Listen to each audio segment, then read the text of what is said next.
going on, everybody out there? This is Popular Stranger, and we are back at you again today with another Madden 23 Ultimate Team video. In today's video, we're going to be going over the best free 88 overall Gridiron Guardians cards for you guys to pick up and add to your MUT 23 squad. Now, if you guys enjoy this video, if you like it, if it helps you out, make sure to go ahead and click that thumbs up button. Shows a lot of support on the channel, helps the videos get noticed. Also, if you're brand new here, you were searching on YouTube for MUT 23 content, whether it's how to make coins, how to get free players, how to build your ultimate team, you found the right channel for everything. Stay a while, click that subscribe button, turn that notification bell on as well so you guys are alerted when we drop additional videos. Let's get right on into it. So at the end of the video, we're going to go over all 8 of the players that you guys can choose from right now and give you the best ones to pick. But it's also worth noting that this is just release number 1 of the promo. Release number 2 is going to be coming up, I believe it's Monday, September 26th. And we're going to do a revised video on this when the new cards are added, because likely with some of these fantasy packs that you can earn, you'll be able to pick from the release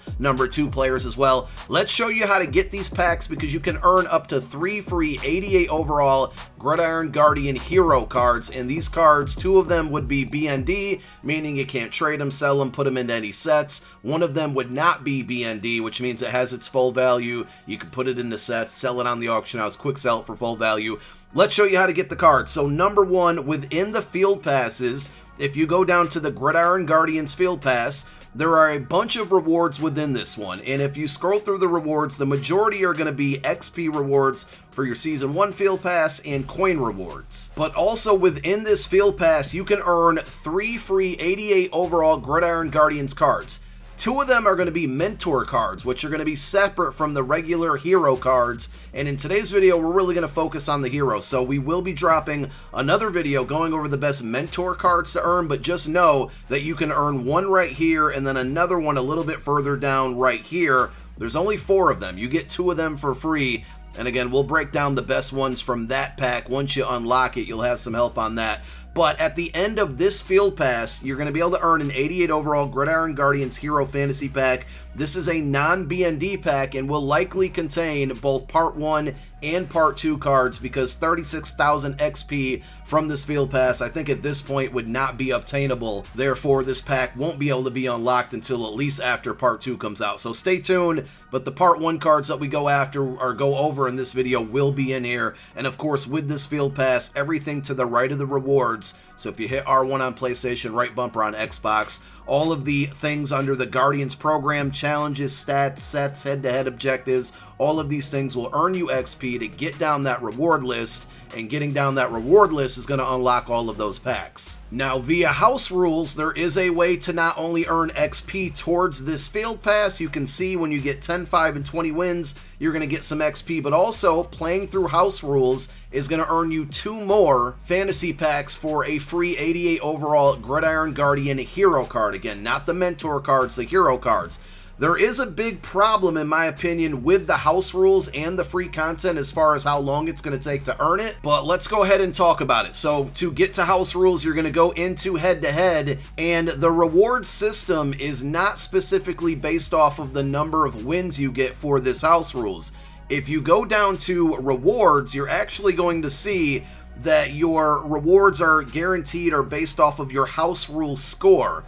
And right now, the only way to earn points for your house rules score is scoring points within house rules. So every point that you score is going to give you 2 house rules score points for a max up to 50 for each game. And remember, if you score a 15+ yard touchdown, you get 14 points. So that would be a 28-point house rule score. If you complete the 2-point conversion, that would give you 2 points in game, which again would be 4 points for your house rule score. And the way that the rewards are dished out is that every level you hit, you're going to get a reward based on your house rule score. If you look in the upper right part of your screen, I currently have 260, and I'm not sure why it says PP. It should be house rule score, but I have 260, and I have only not even hit level 1. I can't even say only. I am still between the overview and level 1, and I've won 13 games. I showed you that on my objective screen. I think I've played about 18. I'm 13-5 probably. So I've played through 18 games. I've won 13 of them, and I haven't even got to the first level of rewards. Well, if you scroll down here, there's a bunch of coin rewards, some packs. At level 5, you're going to get a BND 88 overall Gridiron Guardian Fantasy Pack. So there's another free card, which is definitely good. And if you scroll down a little bit further, at level 10, you get another one. So these are the cards we're going to go over in the video on the best ones to choose. But as you can see, I know it's college overtime, right? It's not going to be very quick. I mean, not very long games. The games are very quick, but you're going to have to play a lot to get to level 10 and to get to level 5. And I think the biggest thing that's missing here, and I definitely submitted the feedback to EA, hopefully they change it, there needs to be some type of reward for actually winning as well. I really enjoy house rules that aren't only dedicated to winning games, like just playing it should help you earn progress towards the rewards, but at some point you gotta have a little bit of advantage for actually winning. Otherwise, what are we really even playing the game for? And without that in there, it's gonna take forever to get down this level. Like I said, 13 wins out of about 18 games, and I haven't even hit the first tier of rewards yet. So let's finally go over the cards that are in these free packs and tell you the best ones to choose. And we're gonna start with Evan Ingram, 88 overall tight end. These are all 88 overall cards. 6'3", 87 speed, short route running at 84, mid route running at 88, catch in traffic at 85, catch at 90. This is a very, very good card. I think the biggest problem with this card is that a lot of people are going to have Dave Casper already, and obviously that's the best tight end in the game. Also, Donald Parham exists, so a lot of people are still using that card. But if you compare this one to, all of the tight ends in the game, Ingram's pretty much the second fastest. His run block isn't very good, but he has the second highest catch rating right behind Dave Casper. It's just overall a really good card. He can catch, he's tall, and he's fast, and that's, very good for this card. He also gets mid and elite as his pre-baked or equipped ability on the card, which isn't too bad for tight ends. DJ Moore is going to be your second option. He's a 6-foot wide receiver with 87 speed. I think the route running is pretty good across the board. 88 short, 86 mid, 90 deep. He also gives you 87 catching and 86 catch in traffic. Herman Moore, the best receiver in the game, stands with the 90 speed. We got Michael Crabtree with 89 speed, and then there's a handful of guys with 88. Then comes DJ Moore with 87 speed. So if you really need a wide receiver, he's not a bad option. He also comes pre-equipped with mid-out elite, which is a solid ability for wide receivers. Short out and short in elite are going to be much better, but this isn't a bad one as well. Harrison Smith is next up. I don't generally have much success with his cards. This one doesn't look bad. I think I looked across like all of the strong safeties in the game. He kind of looks like a great value version of Steve Atwater, and Atwater is a 200,000 coin card, a very good card that you see a lot of the pros use. So is he going to be as good? Probably not, but he's still a pretty solid card. 6'2", 87 speed, strong safety. He gives you 89 hit power and 87 zone coverage. So I think those three things alone, speed, zone, and hit power, are pretty good. 86 play rec, 84 tackle, 74 man. A little bit shaky there, but at the end of the day, if you need a strong safety or even a depth option at that position, this is a pretty good card. Cole Holcomb is probably going to be one of my favorite picks from this group of cards, and remember, this is just release 1. Release 2 will be coming next week.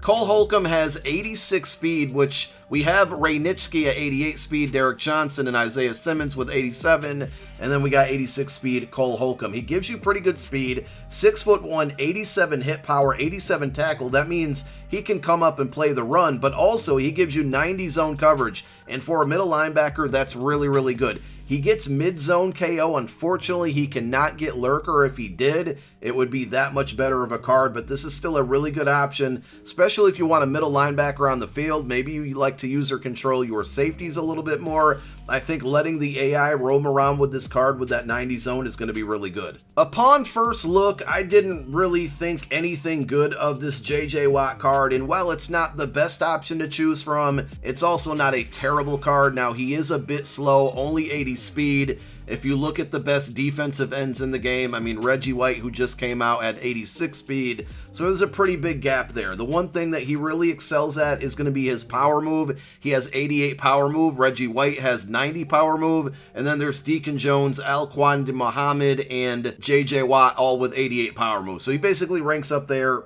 as the best, one of the best in the game for that specific attribute. 90 strength, 88 tackle is certainly going to help against the run, and then the block shed and finesse move both at 83. If those were like at 85, this would be a really, really good card. It's just that lack of speed and the finesse move not being incredibly high that kind of hurts this card. Defensive tackles are never going to be a sexy pickup, but DeForest Buckner is one that I would probably recommend taking with one of your choices. Let's talk about what hinders this card first. He is only 295 pounds for a defensive tackle. You do want a little bit more weight in the middle of your defensive line. But he does have 76 speed. We have Merlin Olsen at 81, Warren Sapp at 80. He's standing there with the 76 speed. The finesse move being at 88 is the best in the game for any defensive tackle, so that's really, really good. He's up there in the top 5 to 7 range for defensive tackles in the game when it comes to his block shed at 87 as well. 87 tackle, 87 play rec, also very good. The power move only at 80. You got to give up something when you have such high finesse move and such high block shed. But I really like this card, and he comes pre-equipped with Under Pressure, which is definitely one of the best abilities on the defensive line right now. If you can get an edge threat defensive end with Under Pressure as well, that's going to be better. But Under Pressure, if he can get to the QB or at least even get close there with the block shed and the high finesse move, that Under Pressure could affect the QB. And he is 6'7", not for nothing, but sometimes you get those random batted ball animations, and with a 6'7" player on the defensive line, he might be able to force that a few times. Say it with me, because if you've watched enough of my videos, you know where I'm going to go here. We just talked about our defensive line and DeForest Buckner. We love these free fantasy packs where we pick a free card to build our offensive and defensive line, because we can allocate our coins to the skill position players, go out there and buy the wide receiver, the running back, or the cornerback that we want.